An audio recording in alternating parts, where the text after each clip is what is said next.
Hi friends, is sorry cinema bus அப்டேட்டில் அடுத்தது ஒரு சூப்பர்பான ஒரு அப்டேட்டோட வந்திருக்குங்க.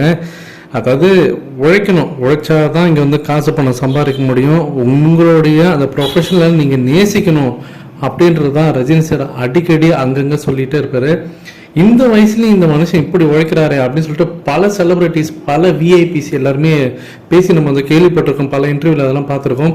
இப்போ வேட்டையன் படத்தோடைய ஆடியோ லான்ச்சில் கூட எல்லாருமே வந்தவங்களாம் என்ன சொன்னாங்க, இந்த வயசுலேயும் அவர் வந்து அவருடைய ப்ரொஃபஷனல் மேலே எந்த அளவுக்கு அக்கறையாக இருக்கிறாரு அப்படின்னு சொல்லிட்டு அந்த இயக்குனரில் ஆரம்பித்து சின்ன சின்ன நடிகர் வரைக்கும் எல்லாருமே அதை பற்றி பேசிட்டாங்க.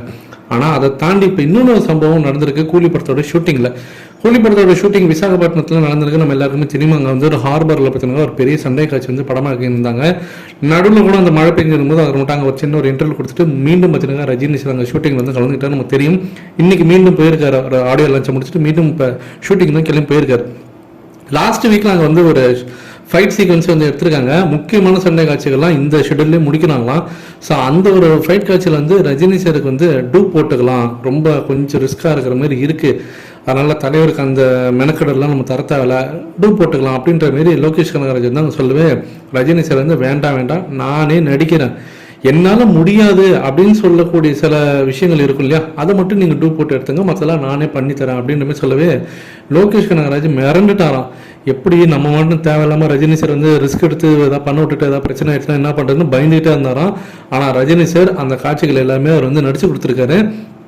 மூணு இடத்துல மட்டும் அது கொஞ்சம் ரொம்ப ரிஸ்காக இருக்கனால அங்கே வந்து டூப் வச்சு எடுத்திருக்காங்க. மீதி அனைத்து காட்சிகளுமே ரஜினி சார் தான் நடிச்சு கொடுத்துருக்கிறதாக தகவல் வந்திருக்கு. அதை பார்த்து அந்த படத்தோடைய டீம் வந்து பார்த்தீங்கன்னா மிரண்டு போயிட்டாங்க அப்படின்னு தான் சொல்லணும். ஏன்னா இந்த வயசுல ஒரு மனுஷன், அதுவும் அவர் வந்து உலகத்தோடைய ஒரு பெரிய ஒரு உச்சபட்ச நடிகராக இருக்கிறாரு, டாப் ஆக்டர்ஸ்ல இருக்கிறாரு, இந்தியாவுடைய மிகப்பெரிய சூப்பர் ஸ்டார். அவர் நினச்சிருந்தாருனாக்கா அதை டூப் போடுங்க முடிச்சிருங்க அப்படின்னு சொல்லிட்டு போயிட்டே இருக்கலாம். ஆனால் அவர் மெனக்கிட்ட அந்த வெயிலில் நின்று நடிச்சு கொடுத்துட்டு போயிருக்காரு.